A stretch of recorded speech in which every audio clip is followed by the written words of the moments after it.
এক ভাই প্রশ্ন করেছেন, হজরত, যদি কোনো সমর্থবান ব্যক্তি কুরবানির 3 দিনে কুরবানি করতে না পারে তাহলে তার জন্য করণীয় কি? হ্যাঁ প্রিয় ভাই, আপনি একটি গুরুত্বপূর্ণ প্রশ্ন করেছেন এবং আপনার প্রশ্নের জবাব হচ্ছে, যদি কোনো সমর্থবান ব্যক্তি কুরবানির দিনগুলির ভিতরে অর্থাৎ জিলহজ মাসের 10, 11 এবং 12 তারিখের মধ্যে কুরবানি করতে না পারে তাহলে তার জন্য করণীয় হলো তিনি একটি প্রাপ্তবয়স্ক ছাগল, যেটা দ্বারা কুরবানি করা জায়েজ, এমন একটি ছাগলের মূল্য আল্লাহর রাস্তায় সদকা করে দিবে। আর যদি ও ব্যক্তি কুরবানির জন্য পশু ক্রয় করে থাকে কিন্তু কুরবানির 3 দিনের ভিতরে কুরবানি করতে না পারে তাহলে হুবহু ওই পশুটাকেই সদকা করে দিবে।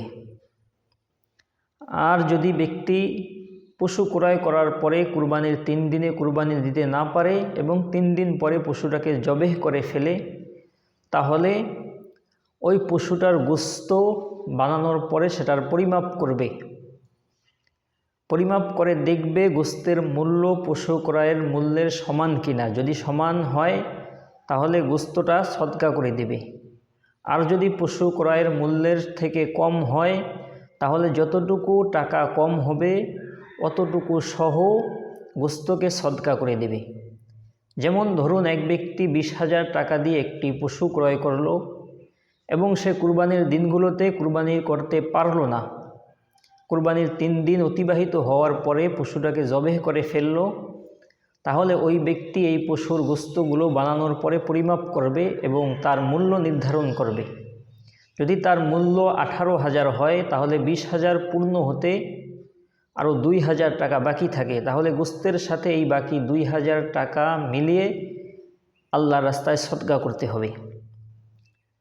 দ্বিতীয়ত, আমাদের বড় ভাই জনাব রেজাউল করিম রাজু তিনি প্রশ্ন করেছেন, একই পশুর দ্বারা কুরবানি এবং আকিকা করা যাবে কিনা?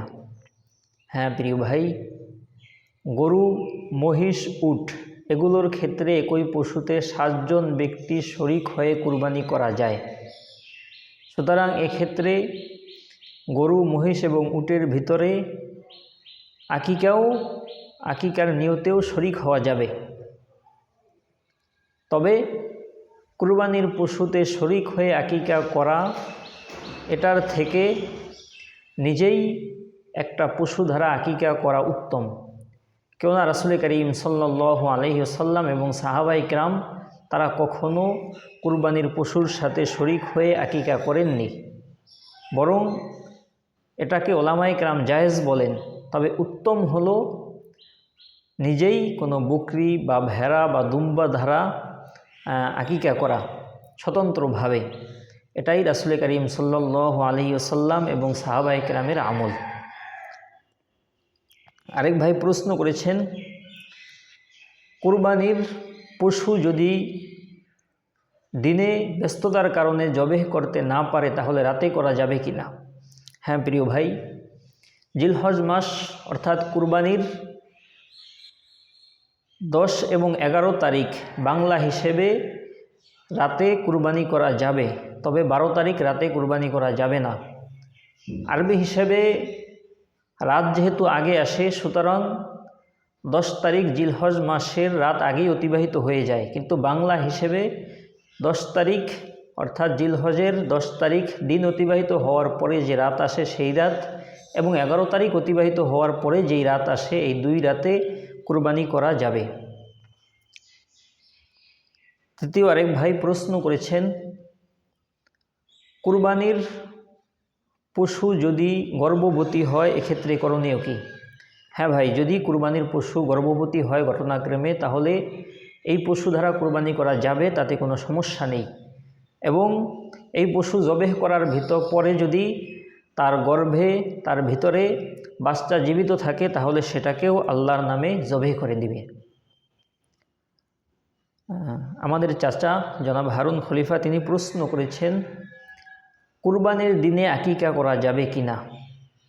হ্যাঁ, কুরবানির দিনে আকিকা করা যাবে, তবে নিয়ম হলো সন্তানের আকিকা সপ্তম দিনে করা, যদি সপ্তম দিনে সম্ভব না হয় তাহলে 14তম দিনে করা, 14তম দিনে যদি সম্ভব না হয় তাহলে 21তম দিনে করা, যদি সেটাও সম্ভব না হয় তাহলে জীবনে কখনো আকিকা করে দেওয়াই যথেষ্ট। সুতরাং কারো যদি সপ্তম দিন অথবা 14তম দিন অথবা 21তম দিন কোরবানির দিন পরে কোরবানি করা যাবে, আর যদি নাও পরে বরং অনেক পরেও যদি আকিকা করে তাহলেও কোরবানির দিন আকিকা করা যাবে, তাতে কোনো সমস্যা নেই। কেননা কোনো হাদিসেই রাসূল করিম সাল্লাল্লাহু আলাইহি ওয়াসাল্লাম কুরবানির দিনে আকিকা করাকে নিষেধ করেননি। তাছাড়া যারা কুরবানির পশুতে শরিক হয়ে আকিকা করে থাকেন তারা কুরবানির দিনেই আকিকা করেন। তৃতীয় আরেক বোন প্রশ্ন করেছেন, কুরবানির পশু থেকে উপকৃত হওয়া যাবে কিনা? প্রিয় বোন, কুরবানির পশু থেকে উপকৃত হওয়া যাবে না।